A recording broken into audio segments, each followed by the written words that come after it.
I've always wanted to do a show with drag artists who have different styles, backgrounds, and views. A show where they can tell their story their way.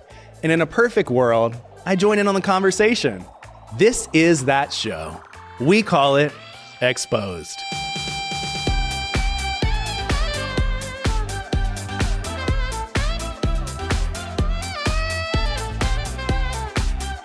Hi everyone, my name is Joseph Shepard and welcome to Exposed.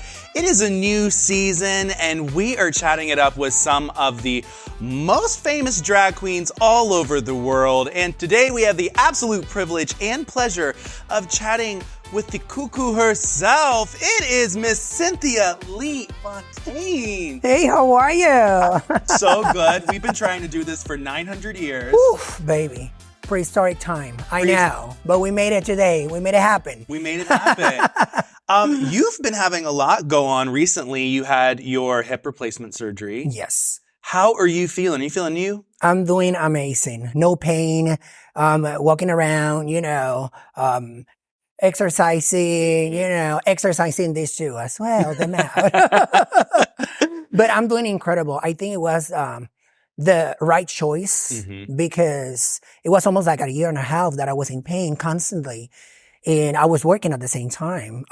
The month before of the first hip replacement surgery in November, I was in a 10-city tour in the UK. And it was brutal. You know what I'm saying? I did it with one of my best friends, Anna, and she helped me a lot. She don't let me do anything, not even put my pantyhose, Yeah.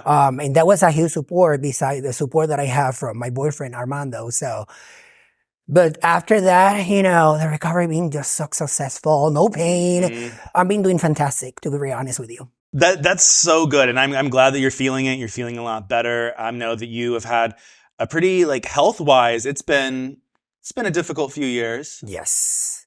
In 2021, I have 3 lower back surgery. And it was the ice cold storm in Austin, Texas. I get an infection, so I have to have another, surgery. It's been a while. That recovery was, almost a year or two. Wow. Because I have an hernia, lumbar 5, S1. I mean, after 40. All these auto parts that are coming from, from the merchandise anymore. But I'm doing great. I'm doing fantastic. I start working back again in March. Ooh. I visit my doctor, and I visit the doctor, the orthopedic surgeon that did the surgeries. And he told me, you want to come back to your high heels and your realness and your gorgeousness. You are allowed to do it. You have green light. And since then, I've been working in a lot of work that I didn't expect before, because I was almost 5-6 months on recovery. Wow.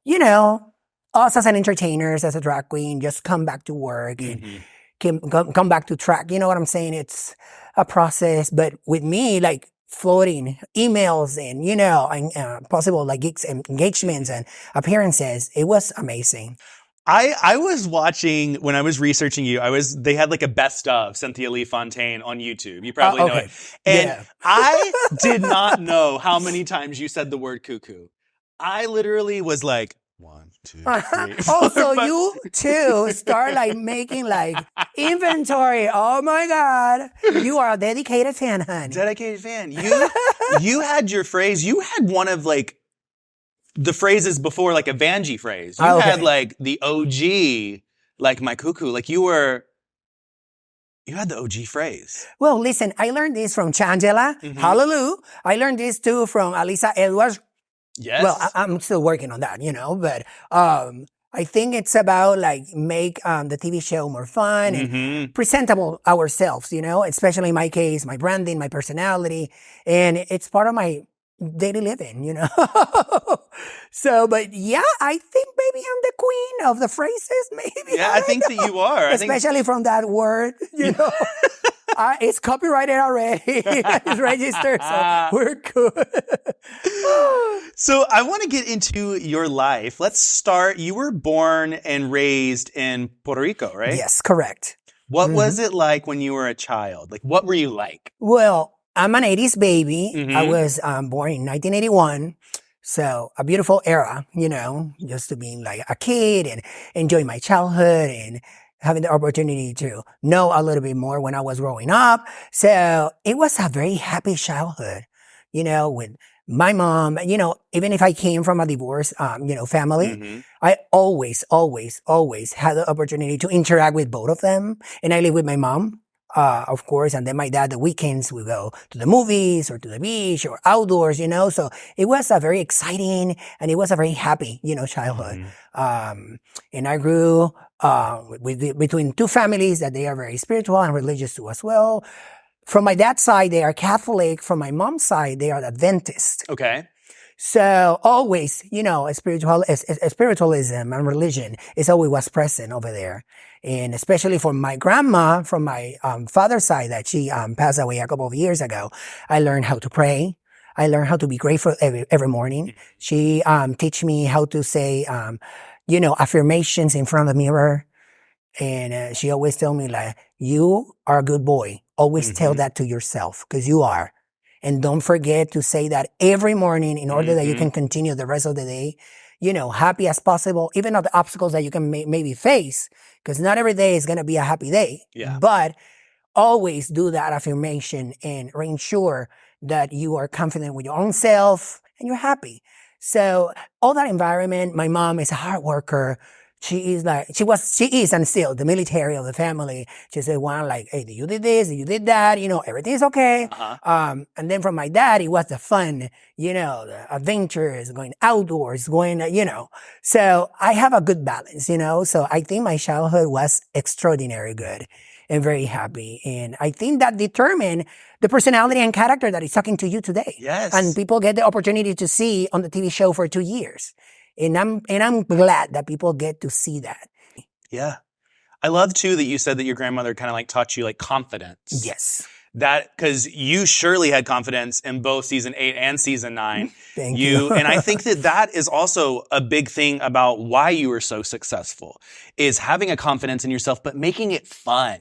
You're not arrogant about it. You're not anything like that. You just exude confidence. You exude the funness of everything. Oh, yeah. And you bring this, I would say you bring a very good happiness to drag. Like, I love every single time that I see you on my screen, like watching Binge Queens and like also like learning like the little Spanish words from you and then yeah. But I'm so glad seeing your trajectory. I'm so glad seeing, how you have gone from season 8 to now. So you were mentioning your family, mentioning religion, and mentioning spirituality. Did you have any difficulty when you came out? Well, let me tell you, I never came out to my parents, not even to my family members. Wow. Never. I remember the first time I dressed in drag. It was December 17, 2006. By that time, my mom, not even my dad, didn't know that I was a drag queen or I was part of the gay community or the queer community. And it was one day, my mom visited a year, anniversary, me doing drag. She visited us in Maya, West Puerto Rico. I used to live with my youngest sister, Veronica. She was my confidant and she knew about everything. But she said, like, it's your responsibility to tell mom and dad. I will not gonna jump into that, wagon and no, it's yours, and I respect that. But I want you to do it sooner. But I never had that courage to do it. So one day my mom visited because it was my sister's graduation from college. She was graduating a BA in business administration. And I told her like, I'm leaving for the weekend because I have a gig as a dancer with a group dance. That was the excuse, aka the lies en español mentiras.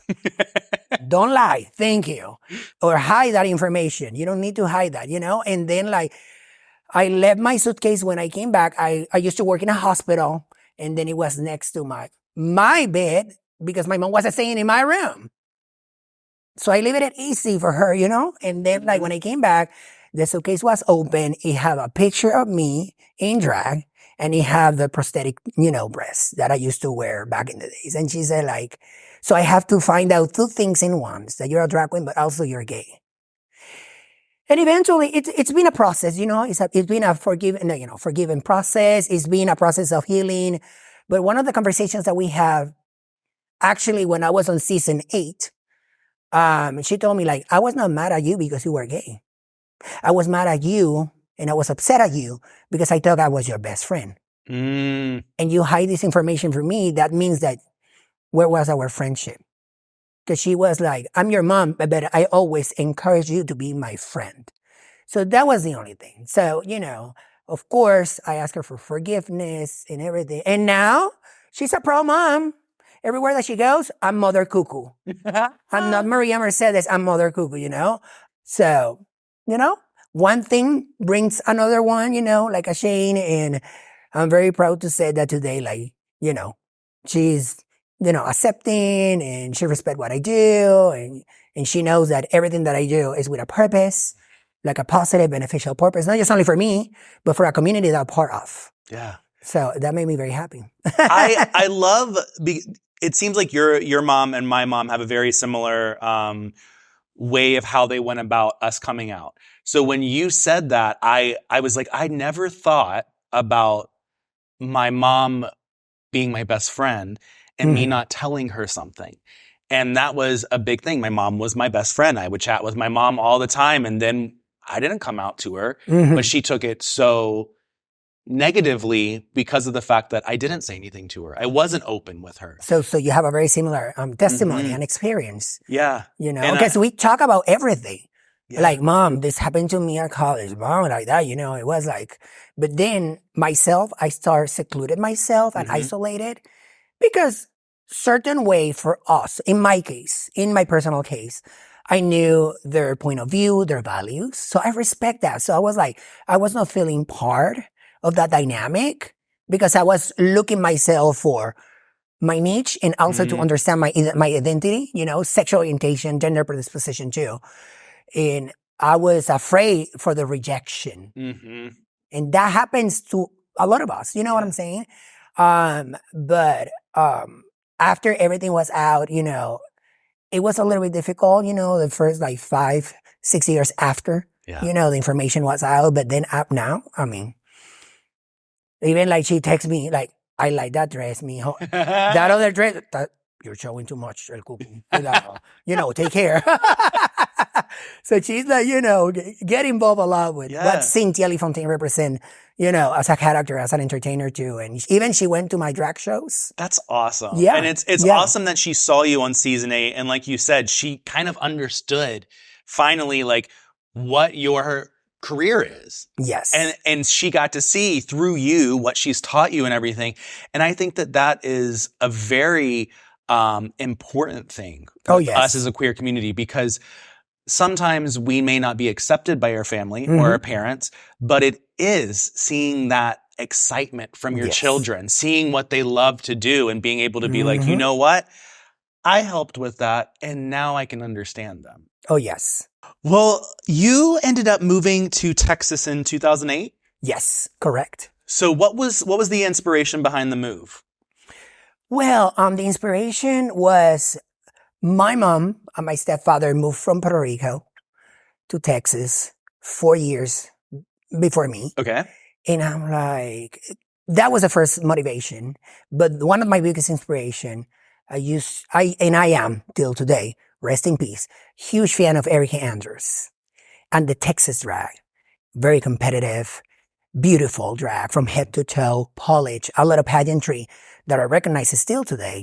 Great systems like USFA or Continental. And I'm like, I just want to continue my drag career in Texas and in US. Yeah. Because there was like a moment that it was, blossoming, because in TV I was seeing not so many queer representation, but I saw RuPaul singing. It was the year that he was touring and he was telling everybody, there's going to be a TV show. And she came to one of the bars back in the days in Austin. I went to that show. It was Kiss and Fly, today's Highland Club. And I saw her performing and everything. And then she announced there's something for TV, a huge TV show. It's about queerness. And then she said charisma. And then I'm like, oh, wow, this is great. Especially in my case, that I was working in Puerto Rico in television. I was working on Univision, Puerto Rico, Telemundo. I was working on a reality TV show that it was a singing contest, Objetivo Fama, Objective Fame, you want to translate it. But never I can feed into the stereotype or prototype that what they were looking because of toxic masculinity and patriarchy. Even I went to a lot of auditions, me singing, and they said like, you have a great voice, but the interpretation and your body language, it doesn't exude what we're looking on them. Like, we want the macho Latino. You know, I'm like, oh, so you want me to grab that's not me.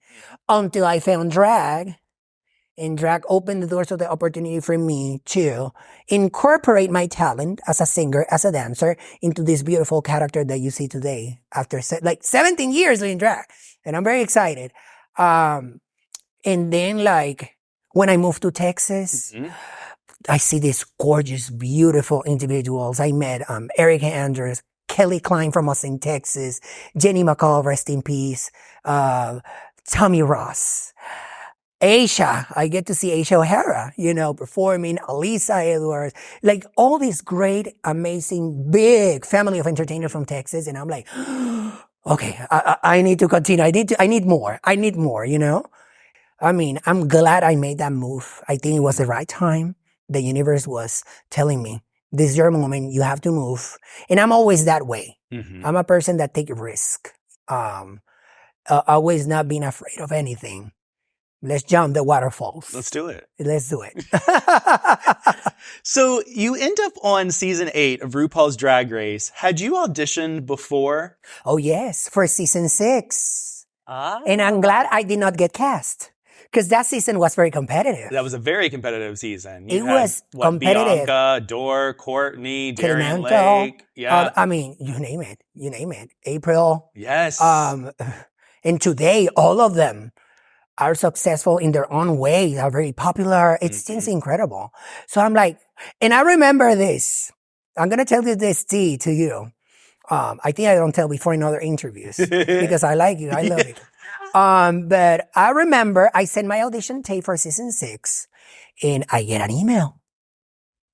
And it was one of the producers of the show. And they said, thank you for submitting your video. Your video is very professional, but it's like watching at 3 a.m. in the morning, vacuum cleaner sailing commercial.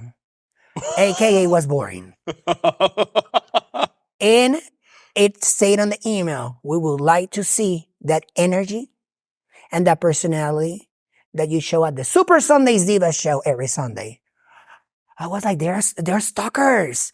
Oh my God, should I call the police 911? They are looking to me, you know what I'm saying? They were watching me. So I wait a year. I was taking sewing classes with 2 of my drag moms, Pedro Davila, that he designed national costumes for Miss Universe Puerto Rico, and Kairali Naranjo, that she's from the west of the island, House of Lee. And I'm like, no, I just want to perfect, a little bit my sewing skills. And then I auditioned for season 8. And 48 hours after I submit my audition tape, they call me and they said, if you allow us, you entering the eligibility process to become part of the cast of season 8 of Drag Race. And that video, if you watch that video, was so stupid. I went crazy with personality. I went crazy, saying everything, going more fresh, more confident in front of the camera rather than, the other video that it was, watching Trinity Broadcasting Network, sermon, hallelujah, praise the Lord, so correct. And that's what they love, and even I remember on season 8, behind cameras, RuPaul was remembering details of my audition tape. Wow. It was I love when you start whistling because on the video I start whistling and she liked that, So because she remembers, if you give that wow factor on your audition tape and you get cast, it's for a reason. So, I was very happy about that, but it was a learning process, but I'm glad I get cast for season 8 because all my sisters, wow, what a talented season. One of the seasons that started getting Emmys nominations. Yes. One of the first ones. So I'm blessed. I'm happy. I'm honored to be part of that legacy. I'm glad that you're part of the legacy. I think that you came on season 8 and you showcased what we all love about you. And I want to know from you, what was your favorite experience during season 8? Well, I'm going to tell you, it was the first episode filming, the first day. We were at the workroom. We were all the drag after the workroom entrance, and they line us off, all of us, in line for the hello, hello, hello. Uh-huh. In that moment, when RuPaul opened the door and she said like, hello, hello, hello, I start crying. Because I remember I see her years ago when she was touring and announcing there's coming a pilot, a new TV show. And then I was on season 8. And then she was like, literally like feet away from me. And I was just crying. She said like, let's stop the cameras for a moment. Hey kiddo, are you okay? And I'm like, I'm just happy to see you. You're one of my icons. You're a legend for me. You're a huge inspiration. As a singer, as a drag queen, so I'm very, overwhelmed by emotions right now. And she said like, oh, kiddo, come over here. Let me give you a hug. And, goosebumps, even if I shave. Because that moment for me, that's what was another win for me, because I have at the moment like that love. And at the same time, that validation from, an icon that inspired me to do what I love the most today, So that was my favorite memory. And he could have easily not done anything, He could have been like, "Oh, make her stop crying." Oh yeah, But that's great that he, Yes. used it as an opportunity, Yes. and it created a big memory for you. And even for season 9, before the surprise, all the production that we were creating, that she led me like, hey, do you have any ideas how you want to do the surprise? And I'm like, well, you're going to do the extravaganza, charisma, you need a pageant. I can come like as a surprise. Like, hold on, you can like, crash the party for a moment. She was, oh, I like that idea. And then like, we spoke with the other producers and they said like, we like this. Okay. And she told me like, I'm glad that you're back. I'm glad that you're healthy. And to have you back here, and I'm like, thank you so much. Thank you for having me back. And even like she escorted me, grabbed my hand and this is what we're going to do. Be careful. I don't want you to fall. I'm like, thank you so much. Very educated, very nice, and I never forget those moments. And those are, for other, for other people can be like small details, but for me, that's huge because you get to see that, RuPaul and the entire production have that passion, like really love this artistry, and this artistry bring a lot of glory, not just only for them, but for us as entertainers that became part of the TV show and still part of the TV show. Because every place that I go, there's still people talking to me. I rewatched season 8. I rewatched season 9. Or I watched for the first time season 8 and 9. Oh my God, you made me cry. I'm glad that you're okay. And I'm like, this is incredible. The impact that this TV show, create around the world. When you went back into season 9, how did you figure out that they wanted you back? Well, I was performing in Dallas on a fundraiser, and I was performing with Alisa Edwards. And they called me a week before, and they say like, hey, how are you? How is your health? And I'm like, I'm doing great. On my remission, coming back, to work and all the shenanigans. And they said like, oh, okay. Is that okay? Like, you're going to have your psychological evaluation again. I'm like, and I thought at that moment that I'm going to be doing a cameo for the new season. So I'm like, oh yeah, sure. And what day you want me to fly? Like, you want me to fly like next week? No. But you like, and they asked me for a third time, are you willing to travel? Are you willing to, film with us? But on me, in my head, I was not thinking about returning queen. I was thinking they want me to do a cameo. And I was thinking the same cameo that did Shangela once. Like, hallelujah, I'm back. And she was like, come back inside to the box, So I'm thinking, there's something like that, something fun, And then I did all the process. And I'm like, but they were emailing me more. And you need to do this. And you sign this waiver. I'm like, well, hold on a second. This is like the same process that I did for season 8. To be eligible as a contestant in part of the cast. And then a week after, everything, they have all the paperwork and everything. One of the producers called me. I was finishing that show. I remember it was like 2:15 p.m. And they said like, do you want to come back to be a contestant, a returning queen for season 9 of Drag Race? I'm like, I started laughing hysterically.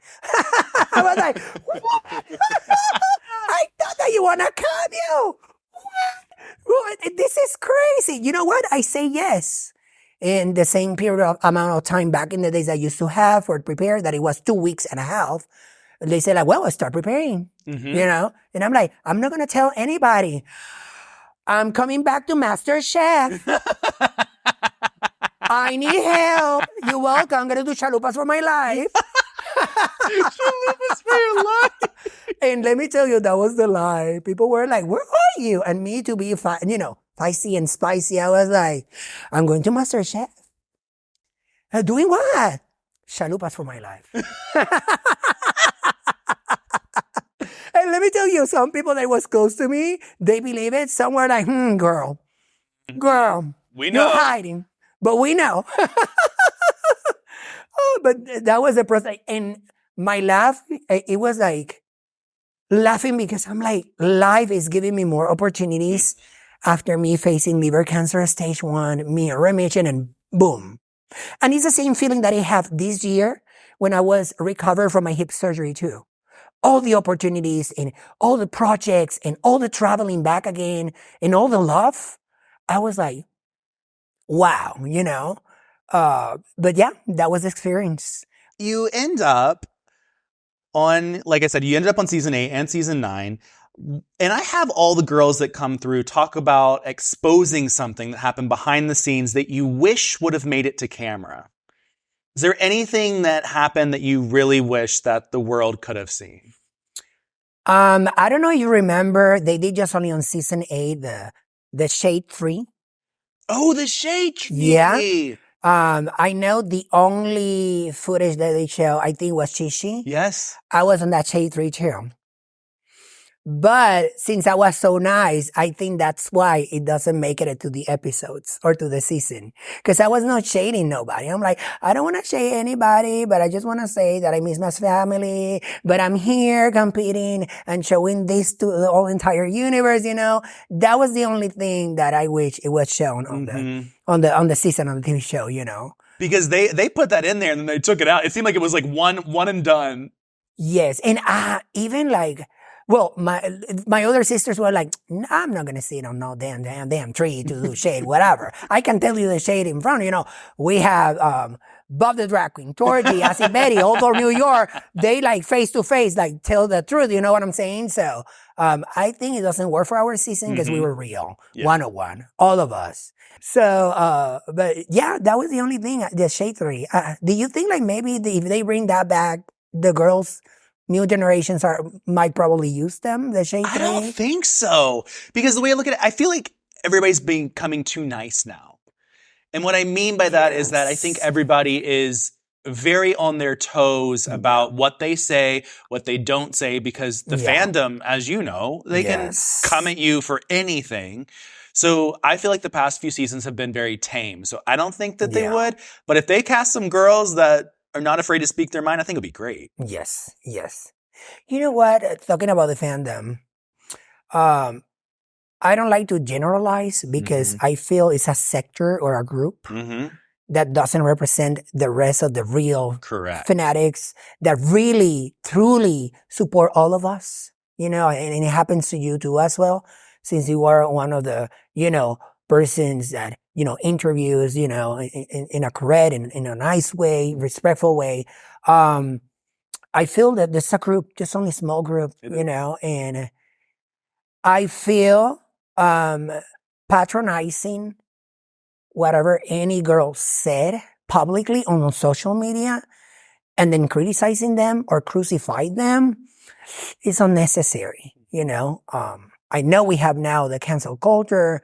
I know there's a new movement even to correct the narrative of the language, what we're saying, on our lexic, in our idiom, and not just only in the American community, in the Latino community too as well, getting the masculinity out of words and pronouns. And a lot of us came from old school. So it's a little bit like a slow learning experience. But then the small group goes and attack the girls like, oh, you say this. You are phobia, all the phobias, you know? And I'm like, I always like, my message is like, hey, you know what? Just calm down.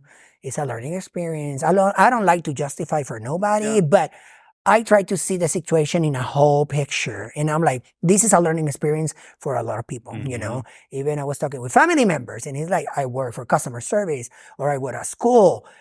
I have to learn pronouns. I have to learn like, what do you like to be called? Like how you feel comfortable with.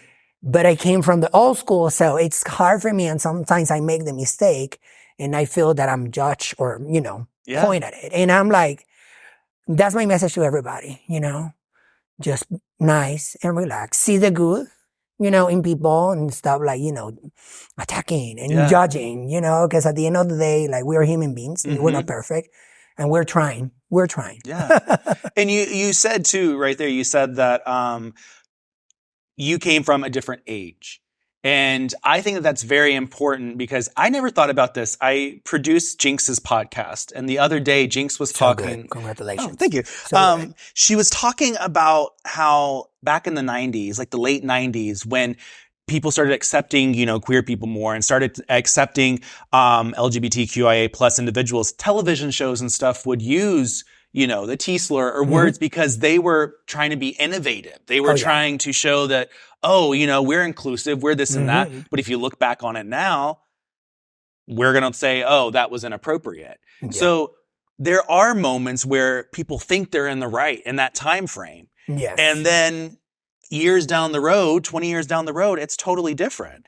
So it is giving people a little bit of the benefit of the doubt. It's not just automatically attacking them because you think that you have more information or that what you think or saying is better. It all just comes down to the person's probably a good person. They may have made a mistake that they didn't even know was a mistake. Let's talk about it. Let's have a discussion and a learning experience. Instead of like attacking the individual, let's open up to the conversation so it's a learning experience for everybody at the same time. And back in the days in the 90s, we have the ACT UP, you know, all the protests because it was, you know, advocating for HIV, you know, individuals and they were dying and they were not having the right like medications, you know, biopharmaceuticals were not being honest, you know, not even with the government. And they were like charging this ridiculous amount for money for medications were not working with the immune system, you know, stopping the virus on the system or CD4 cells on your immune system. So it was a lot that were happening. And on that period of time, it was a rebellious way to respond with some terminology that were slurred, but it was a revolutionary protest. Like, no, this is what we are, like, beep, or the F, or the T, you know what I'm saying? And you have to accept me because, again, it was a fight for rights. So I hope, like, you know, again, it's not judging the book by its cover, but by its content. That needs to be a quote. I love that In quote. Spanish, no juzgues al libro por su portada, juzga al libro por su contenido. You know? I love that. That's a very good way of putting that. And you're talking about activism. You have been very active in the activism community. You're not afraid to speak your mind. I saw you multiple interviews for the bills that they were trying to pass in Tennessee and in Texas, the SB 12 and the SB 1449. What pushed you to speak out? Like, what do you think it was? Because some of your sisters spoke out and some really didn't speak out. But what was it for you that made you want to like go on national TV and say things? When I started doing drag, I think the biggest inspiration, my mom on the 70s was on the women's rights movement. And I saw that and I'm like, she's fighting for her rights and she's fighting for what she believes is not correct. And she wants those rights as a woman, you know, as an individual part of the society. So I had that, inspiration and that example too. But when I started doing drag, through my drag family, Kaira Lee Naranjo, one of my drag moms, she was she's still a huge activist for the queer rights on the community. And I'm like, so no, just only I can use this beautiful character for performance or, performing arts skills or talents, I can use this to raise my voice and to advocate for others that they don't have that platform, that voice. So that was fascinating for me. And that's how I started like advocating. I was working in Puerto Rico in some organizations. I studied a bachelor degree in clinical psychology. So I use that, to interact and build trust of communication between me and transgender women were working on the streets, as a sexual workers too, providing, safe sex information, education, condoms, and more. And since then, I feel like for me, it's not just only a responsibility, it's an obligation, because now that I have this huge platform, this is the opportunity for me to defend more our community. And those who are like so afraid, especially in the political times, social political times that we're living in this country, that we never expect coming back and walking backwards again. Yeah. So when I see injustice, I cannot keep quiet myself. And that's why. I love it because and I keep seeing you pop up on like my Instagram and Twitter and stuff, just like speaking out. And I was very, very proud of you because I was learning information from what you were saying. And I think that that's a big thing. It comes down to listening to our community. Yes. And I want to give you the chance because you briefly touched earlier about your HIV status. And I believe that our community, there's a pretty 50-50 chance that you either know the information or you don't know the information. Yes, still today, in 2023. Yes, and I think that there's a lot of misinformation that is out there. So I would love for you to say anything that you want about what it actually means to, be HIV positive. Because I think that everybody just doesn't necessarily understand. Listen, I'm going to put it like this, simple. Yeah. It's like cholesterol. You have to take a pill. It's like diabetes. You have to shoot, your insulin. It's the same. It's the same. As far like I take my medication every day, I'm fine. And I have the virus under control, undetectable, zero, completely on my immune system. And then my CD4 cells that are my defense cells on my immune system are high and are great, And that's the best way to explain it, I think it's easy, still the stigma and discrimination today towards individuals who are HIV positive, and still the misinformation and lack of education about like, but if you're undetectable, can you still transmit the virus? I'm like, if you're healthy, you're going to be fine. But if you don't take care of yourself, that's another story. That's simple as that, So I encourage everybody to, do the test and know their status and be happy and be healthy. And I think that that's the most important thing. And also, like, I know that I have friends that, are positive, and the big issue that they always have is dating and finding somebody that can actually understand what they're going through, and that it's not that big of a deal. Oh, no, absolutely. And I think that that's always the big thing that always gets me in the heart is that, like, these people are great people. Yeah. And they're being viewed as something totally different just because of a status that was made to become a big evil back 20, 30 years ago. Yes. Yes. And it's totally different. It's all the stigma, like you said. Yeah. So, I mean, I'm contently right now. I have a successful relationship with an amazing man, an amazing guy, and he's completely healthy, and myself too. We're taking care of each other, He physically is very active. He runs every morning. He wakes up every morning and he cooks at home. I cook, but he almost all the time he's a chef at home. That's always the nice treatment. Ooh. I mean, love comes through the doors of the kitchen. So. And see if you can see. This is not just only aesthetic procedures, transformation. This is nutritional transformation too. But, if I can be successful in a relationship and happy and accepted and loved, you can be too. Yeah. Don't feel afraid to speak up and be yourself. You don't have to pretend and put a fake picture with 75 filters from FaceTune. Be yourself. And one day you will have the opportunity like me to be blessed to have an amazing, healthy, and happy relationship, you know? So that's my biggest advice. I love it. I would love to see you on We're Here, the HBO show. Thank you. Think that the knowledge and the activism and everything that you have would be so beneficial to people. Thank you so much. I hope even I get to collaborate with the new cast. Congratulations to my 3 peers. I'm so proud of them. Congratulations to Bob, Eureka, and Shangela that they built up another platform on media for us. How insane it is that today we have this diversification of so many platforms for queer individuals, media, TV, movies, YouTube, you name it. Yeah. Because back in the days, we don't have that. No. We don't have that. We were not accepted at all. Again, it wasn't the regular standard norms, normality gender norms, on characters, on TV. We need, hairy chest and mustache and let's go. I don't feed onto that, stereotype. And now there's plenty of opportunities for me and for so many peer entertainers in the entertainment business. This is amazing.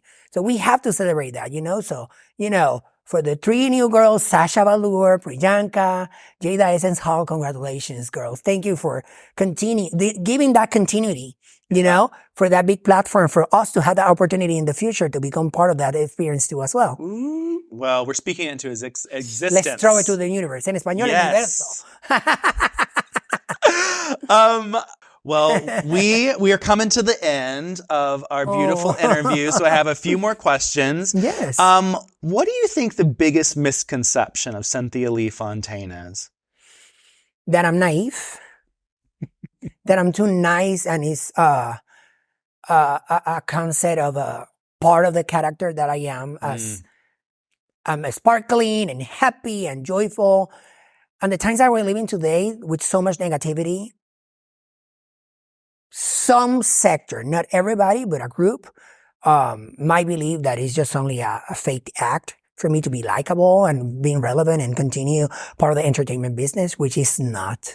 Behind this makeup, there's Carlos Alfonso Diaz Hernandez, a happy and successful gay man, part of the queer community that enjoy to laugh every morning, that enjoy my boyfriend's jokes in the morning, and he wake me up. Even if lately, I don't know why, I've been like, I don't want to wake up right now. Give me 1 hour and things like that. You know what I'm saying? But and I like to walk my dogs in the park, and I love to go to the movies with my boyfriend, and I like to enjoy every single meal that he prepare at home, and I like to visit my family and friends, and always is looking for the positive on everything, because there's always something positive on everything. It's true. Yes, again, like I said when I get eliminated on my 3rd episode on season 8 of Drag Race, do not give up. Even of the obstacles and inconveniences that you can face in your life, just try to make your dreams come true. Even if you are the only one who believes in yourself. And that's what I try to do on my everyday. And connecting spiritual with God, with the universe, that helped me a lot to improve in so many things. And it's a learning experience to grow as an individual, behind this mask. So no.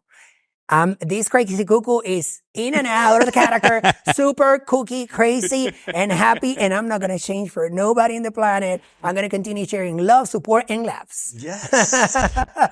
Well, you bring a lot of love, support, and laughs to your fellow Drag Race sisters when you do Binge Queens for Drag Race Mexico. Yes. What else do you have coming down the pipeline? Is there anything else that you're working on or that you're excited to, push or promote? Well, right now I'm going to be more traveling. I'm going to be doing more gigs. In August, I'm going to be doing a huge project in Austin. It's going to be, a filming of different, series of shows, with a distillery. And, my liver is doing good. Doctor, if you're watching, I promise to you, I'm taking care of myself. And that is huge. It's going to be, in a couple of big networks, right now so far. And, more traveling and doing some adjustments too, because again, I never stopped working, but I never stopped dreaming, you know, so looking challenge myself to be more on TV, have like that, you know, presence and visibility on TV and movies, which I love since I was a kid, you know, so there's more stuff to come. And of course, future music is coming. Yes. I'm excited. Right now I'm promoting our a recent single that is a collaboration with Michael St. Michaels. That it's amazing composer, writer, producer, and from a ballroom community in Austin, Baby Boy, a great rapper, and you know, so La de Mala Gente, and it's a song dedicated to the rap community and also to the transgender community too. And I'm very excited for the reception and the love and support that we have been receiving for this single. And it's the first time I'm singing cumbia, you know, a genre that is like Mexican American and Mexican community too. And oh my God, the Latino community received it with so much love. And if you don't watch the video, just go to the YouTube channel, watch the video, and the song is available in every detailed application to Mira. Put it on your playlist. Put it on the playlist. And last question for you is, what are words of wisdom that you have for our beautiful LGBTQIA plus community? Do not get discouraged by everything that is happening right now politically.